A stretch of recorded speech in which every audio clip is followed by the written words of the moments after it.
Every year, people vanish in the Appalachian Mountains without a trace. No footprints. No evidence. No answers.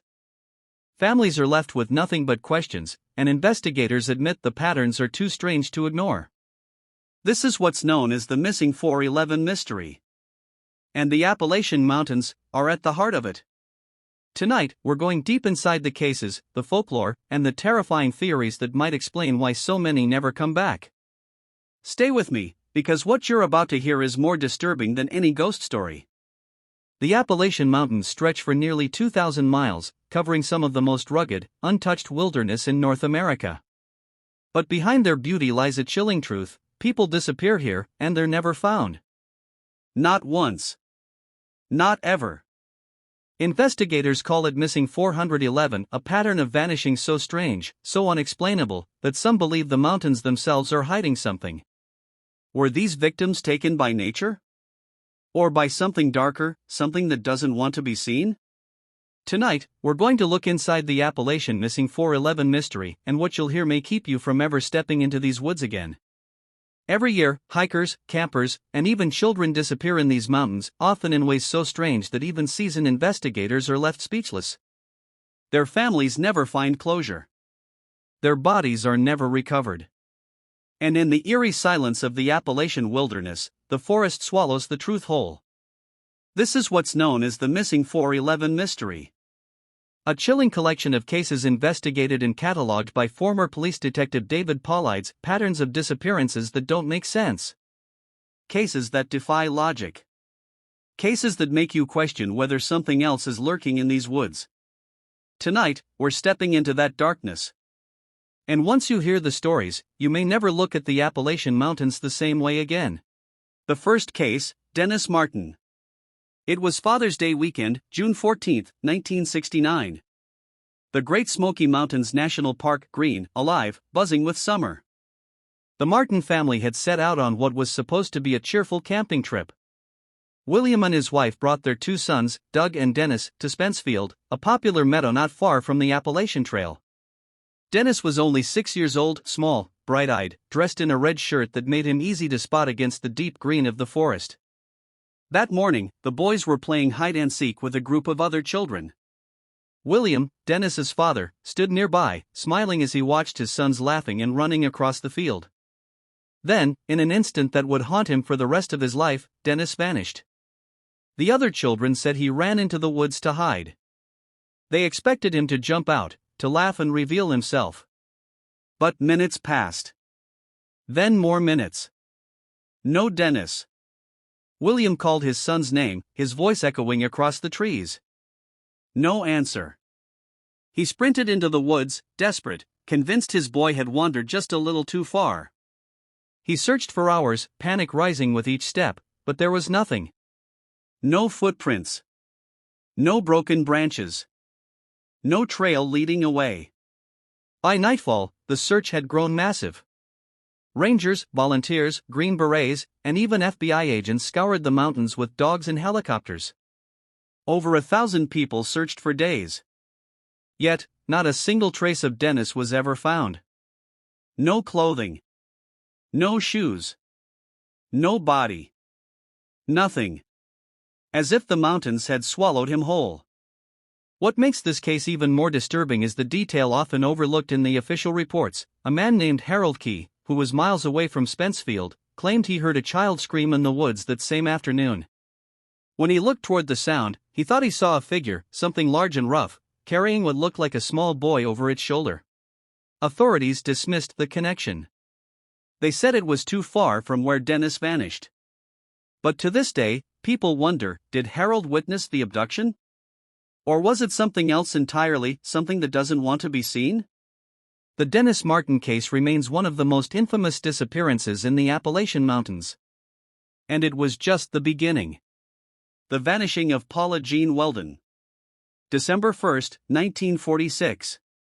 Vermont, near the northern edge of the Appalachian Trail.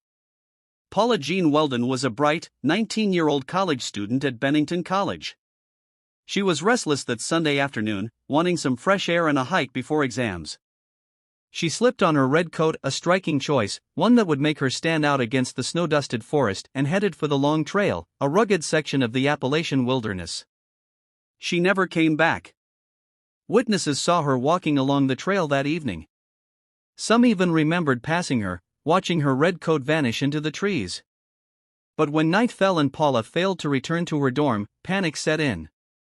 A search began the next morning. Hundreds of police, firefighters, and volunteers combed the trail. They scoured every possible path she could have taken. Planes flew overhead. Dogs followed her scent, and then lost it, as if it had evaporated into thin air. Days stretched into weeks. No trace of Paula was ever found. Her disappearance sparked massive attention. It became so notorious that it pressured Vermont into finally creating a state police force. But beyond that? Nothing. Just questions, theories, and silence from the mountains. Some believed Paula had chosen to vanish, running away from her life. Others whispered about darker forces at work in those woods. Locals already knew the area by another name, the Bennington Triangle. A place where strange vanishings seemed to cluster together. A place the mountains didn't give back. A pattern in the woods. When you look at these cases, Dennis Martin in Tennessee, Paula Weldon in Vermont, you begin to see a chilling pattern. Both victims vanished in daylight, not at night. Both were wearing bright clothing, impossible to miss in the forest. Both left no trace whatsoever. Not a shoe, not a scrap of fabric, not a body. And these are not isolated. They're part of dozens, hundreds, of similar stories stretching along the Appalachian Mountains. Hikers found miles away from where they vanished. Children discovered alive but unable to explain where they'd been. Dogs refusing to track. Bodies discovered in places search teams had already covered multiple times. It's as if the rules of nature bend and break in these woods. As if the mountains themselves are hiding something. And the deeper you go into missing 411 cases, the stranger they become. The Appalachian Mountains are older than most of the continents themselves. They've seen civilizations rise and fall, tribes vanish, wars fought and forgotten. And in that age, they've grown a reputation that chills even the bravest hikers. Because the further you look into these disappearances, the more you realize they don't follow normal rules. The case of Trenny Lynn Gibson. October 8, 1976. Great Smoky Mountains National Park again, the same park where Dennis Martin vanished. 16-year-old Trenny Gibson was on a school field trip with 39 classmates. They hiked along Andrews Bald, a popular and well-traveled trail. Trenny wasn't wandering alone, she was surrounded by her peers, chatting, laughing, walking just a few steps behind her group. Then she was gone. At first, her classmates assumed she had slowed down or stopped for a moment. But when they looked back, the trail was empty. No sign of her. Just silence. When search teams arrived, they found no footprints leading away. Dogs tracked her scent briefly, then lost it abruptly, as if it had simply ended. Helicopters scanned the ridges. Hundreds of volunteers combed the woods. But Trenny was never found.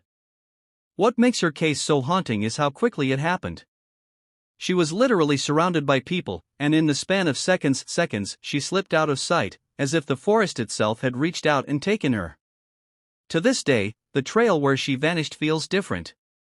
Locals say the air grows heavy there. Hikers report feeling watched, even when they know they're alone. And the silence?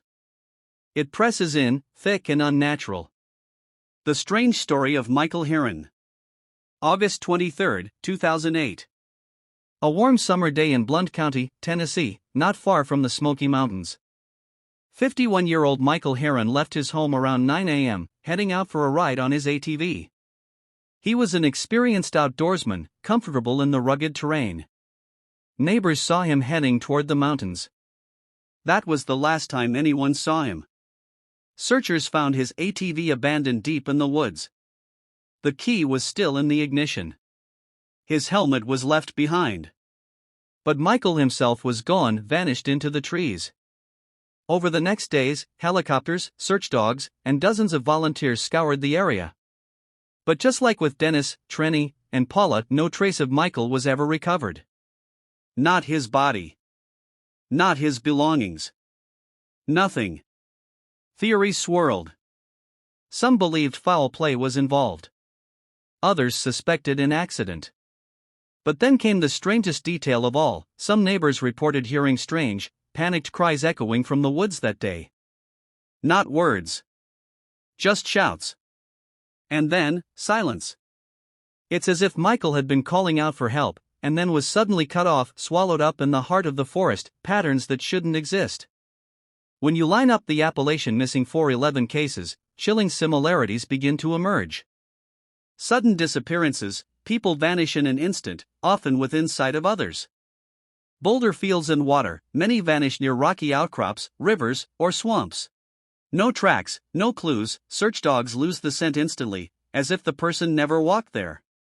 Bodies in impossible places. When victims are found, they're often in locations that defy logic: cliffs, dense terrain, miles away from where they disappeared. Clothing removed, sometimes clothes, especially shoes, are found removed, neatly placed, or missing entirely. It's these repeating elements that make missing 411 so unsettling. If one or two people vanished, you could blame it on accidents, wild animals, or foul play. But dozens, across decades, all following the same strange rules? That's something else. The locals whisper. In the Appalachian backcountry, the locals have their own explanations. Some say the disappearances are the work of feral people, hidden clans that live deep in the mountains, far from civilization, preying on those who stray too close. Others talk about old spirits, legends passed down from Cherokee tribes who once inhabited the land. They warned of creatures in the woods that could lure you off the path, into another world, never to return. And then there are the rangers. Quiet men and women who patrol the parks, who know these mountains better than anyone. Ask them directly, and they'll shake their heads, stick to official explanations. But off the record? Some admit there are places in these woods they will never go alone. Because sometimes, even the bravest feel watched. The darkness of Appalachia. The Appalachians aren't like other mountains. They're older, wilder, and deeper than most of us can imagine. Their caves run for miles underground, many still unmapped. Their forests can swallow you whole within minutes. And their silence can feel unnatural. And when someone disappears here, it isn't just an accident. It's part of a larger pattern. A mystery that pulls more people in every single year. So the question becomes, what is happening in these mountains? Why do so many vanish without a trace? And why does the forest never give them back? There's something about the Appalachians that pulls people in and swallows them whole. When you begin to map the vanishings, a new and disturbing picture forms. Disappearances aren't random. They happen again and again in the same regions, sometimes separated by years, sometimes by decades, but always following the same patterns. The Bennington Triangle. Take Vermont, for example. Nestled at the edge of the Appalachians lies the infamous Bennington Triangle. Between 1945 and 1950, 5 people disappeared here under circumstances so strange, locals still whisper about it. 1945, Mid-Dye Rivers, an experienced 74-year-old woodsman, vanished while leading a hunting party. He was ahead of the group one moment, gone the next. His rifle, his gear, never recovered. 1946, Paula Jean Weldon, the college student in her red coat, walked into the woods and never returned. 1949, James Tedford, a veteran, boarded a bus to Bennington. When the bus arrived, his belongings were still on his seat. But James was gone, vanished between stops. 1950, Paul Jepson, an 8-year-old boy, went missing near his family's farm. His scent was tracked by dogs to a road, where it abruptly stopped. 1950, Frida Langer, a seasoned hiker, slipped into a stream during a hike. She told her cousin she was heading back to camp to change. She never made it. Months later, her body was found, in an area that had been searched thoroughly before. No cause of death was ever determined. 5 disappearances, 5 years, all within the same cursed patch of the Appalachians. No answers. Just silence. The dogs refuse. If you ask search and rescue workers about these cases, one detail sends shivers down their spines: the dogs. Time and time again, highly trained bloodhounds are brought in to track the missing. They're given a scent, pointed in the right direction. Normally, they can follow a trail for miles, but in the Appalachians, the dogs behave differently. They'll start the trail and then stop. Sometimes they circle, confused. Sometimes they sit down, refusing to move forward at all. As if they've reached a wall, something invisible, something they don't want to cross. In the case of Dennis Martin, the dogs followed his scent a short distance into the woods before freezing, whining, and turning back. With Paula Weldon, the dogs lost her trail as if she had stepped off the earth itself. Searchers never forget those moments. Because animals know things we don't. Found where they shouldn't be. Even stranger are the rare times when victims are found. Some turn up miles away in impossible locations, over ridges, through dense terrain, sometimes barefoot in freezing weather. Others are discovered in areas that search teams had scoured multiple times before, as if the body was placed there after the fact. A chilling example comes from North Carolina. A 2-year-old boy vanished near his home on the edge of the Pisgah National Forest. Rescue teams searched frantically, fearing the worst. Hours later, the child was found alive miles away, up a mountain, in an area far too steep and difficult for a toddler to reach alone. When asked what happened, the boy gave a strange answer. He said a bear had taken care of him in the woods. But locals whispered it wasn't a bear at all. The folklore that haunts the hills. For the people who've lived in Appalachia for generations, the missing 411 doesn't surprise them. To them, the forests have always been alive, filled with things you're not supposed to see. The Cherokee once told stories of the Tsul'kalu', the slant-eyed giant who lived in the mountains and took those who wandered too far. Others spoke of Nunahai, immortal spirit people who could appear and disappear at will, luring travelers into another world. And then there are the more modern tales. Hikers whisper about staircases in the woods, perfectly intact stone or wooden stairs, leading to nowhere. Step on them, they say, and you might never come back. Some locals believe feral people, entire hidden clans, live deep within the Appalachians, untouched by modern life, watching from the tree-line. To them, the disappearances are not mysteries at all. They're warnings. When the forest watches. The deeper you go into the stories, the more unsettling the patterns become. Searchers describe the feeling of being watched during rescue missions. Radios cut out without explanation. Batteries drain. And sometimes, they hear things, voices calling their names from the forest, when no one is there. One ranger admitted off the record, "There are places I won't go, even in daylight. Places that feel wrong. And those are the places we lose people." In Appalachia, silence itself feels like a predator. The trees crowd close. The air grows still. And in that stillness, people vanish, leaving nothing but questions behind. The question that lingers. When you listen to the families, the searchers, the locals, one question always hangs in the air. Are these disappearances the result of nature accidents, predators, mistakes? Or is there something older, something darker, in these mountains that chooses who stays, and who never returns? The case of Dennis Martin still haunted me as I dug deeper. It wasn't just the mystery of a child disappearing without a trace, it was the way the landscape itself seemed complicit, as if the mountains swallowed him whole. But his story wasn't the only one. Appalachia is littered with others just as strange, and each adds another layer of dread. Take the case of Trenny Lynn Gibson, a 16-year-old girl who vanished in 1976. She was on a school field trip to the Great Smoky Mountains. Dozens of classmates and chaperones were around her. She wasn't lost in some distant corner of the forest, she was walking a popular trail, just a few steps behind her friends. They turned a corner. When they looked back, Trenny was gone. No scream. No rustle of leaves.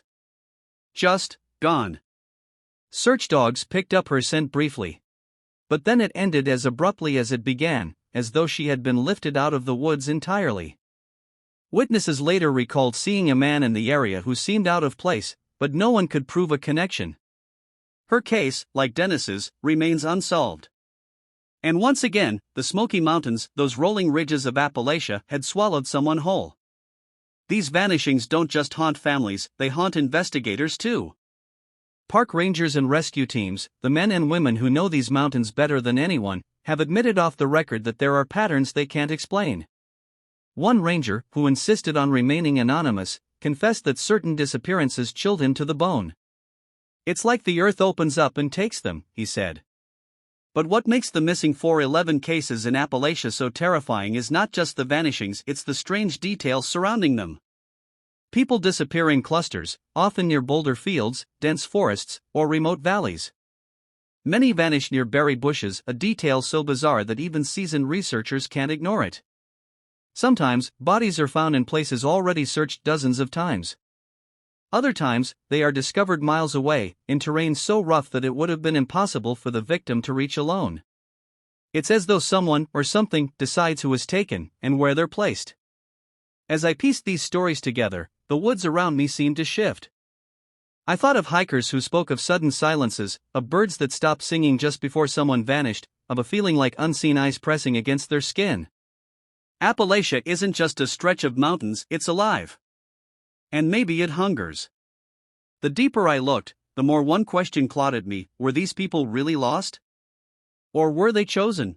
The Cherokee spoke of them long before Europeans set foot here, warning that to follow the lights was to walk into another world from which you'd never return.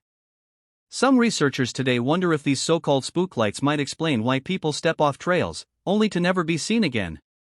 And then, there are the disappearances in clusters near boulder fields. To most hikers, it's just rocks and moss, but to folklore keepers, these formations are thresholds, places where the fabric of our reality grows thin. A portal, perhaps, or a trap. The old stories claim that spirits move more freely there, and that if you linger too long, they might mistake you for one of their own. Even some search and rescue teams have admitted, quietly, that certain areas make them uneasy. Radios stop working. GPS glitches. The woods grow unnaturally still, as if the entire forest is holding its breath. And then, when the silence lifts, someone is gone. The chilling part is this: these aren't just legends. They sit side by side with the case files, the times, the names, the dates. Real people. Real vanishings. When I close the files and listen to the wind outside my cabin, I can almost hear it, the voices in the trees, the faint shuffle of footsteps just beyond the firelight. Maybe the truth isn't one thing. Maybe it's all of it: the folklore, the feral clans, the strange lights, the land itself. Maybe the Appalachians are more than mountains. Maybe they are a living thing. And if that's true, then the people who vanish here aren't lost. They've been taken. People like to imagine these mysteries belong to the past, that the disappearances of Dennis Martin, Trenny Gibson, and Polly Melton are relics of another time, unsolved because search and rescue didn't have the tools we do now. But the truth is far more unsettling. The vanishings in Appalachia never stopped. In 2008, a young hiker named Michael Heron vanished while riding his ATV near the Great Smoky Mountains. He was a strong, capable outdoorsman, familiar with the area. His vehicle was found abandoned. His cell phone, his wallet, his keys, all left behind. Searchers combed the ridges and hollers, dogs tracing his scent before it simply vanished. No trace of Michael has ever surfaced. In 2011, Dwight Van Perry, an experienced hunter, went missing in the Jefferson National Forest of Virginia. His friends described him as cautious, meticulous, someone who always carried survival gear. He walked just a short distance from camp. When they called out for him moments later, there was no answer. His rifle and pack were left untouched. His body was never found. And in 2017, a woman named Thelma Melton, no relation to Polly, disappeared while hiking with friends on the Forney Ridge Trail in the Smokies. She was 84 years old, but spry and cheerful, walking just ahead of her companions. She rounded a bend in the trail. Seconds later, she was gone. Search teams never found her. Over and over, the same pattern repeats: familiar terrain, a few steps from safety, surrounded by people, and then nothing. Technology doesn't seem to matter. Phones lose service. Radios go dead. Drones sweep the canopy and find only endless green. The Appalachians hold their secrets close, the way they always have. And that's the part that chills me most. Because when you look at the files, when you map the disappearances across the ridges and valleys, you realize something terrifying. The mystery isn't fading with time. It's growing. For every Dennis Martin or Trenny Gibson, there are dozens more whose names never made the news. Local papers carry the stories briefly, then they vanish into obscurity, just like the missing themselves. Families are left with questions. The mountains are left with silence. And every time I step into these woods, I feel it, that weight pressing down, as though the forest is aware of me, measuring me, deciding if I belong. The missing 411 cases aren't campfire tales. They aren't urban legends. They are happening right now, in the same mountains you can drive to in an afternoon. And if the pattern holds, someone else will vanish soon. The deeper I went, the more the cases bled together. Dennis, Trenny, Polly, Michael, Thelma. Names scrawled on fading reports, each one swallowed by the same endless wilderness. At first, I thought I was only gathering their stories. But then I noticed something that made my blood run cold. When I plotted the locations of the disappearances on a map, I realized they formed shapes, not random dots, not scattered accidents, but patterns. Clusters around ridges. Rings near boulder fields. And one cluster, right where I was staying. At first, I laughed it off. Coincidence. The mind sees patterns in clouds, after all. But then I remembered what a ranger had once told me, it's like the earth opens up and takes them. That night, the forest was restless. The cicadas fell silent all at once, as if cued by something unseen. My fire burned low, and the shadows between the trees grew impossibly dark. That's when I heard it, the faint sound of footsteps circling just beyond the reach of the firelight. Too heavy for an animal. Too careful for a hiker. I called out, but there was no answer. The footsteps stopped. And then, the woods exhaled. The trees groaned as if shifting in place, the ground beneath me vibrating like the slow heartbeat of something vast and ancient.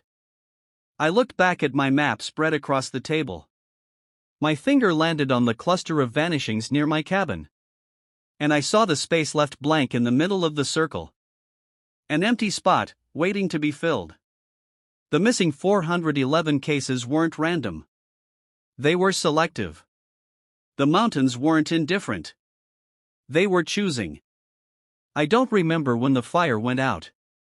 Only that the darkness moved closer. The last thing I wrote in my notebook was this: they don't disappear. They're taken. And if you're listening to my voice now, if you've followed me this far into the Appalachians, then understand this warning. The next file in the missing 411 mystery could be yours.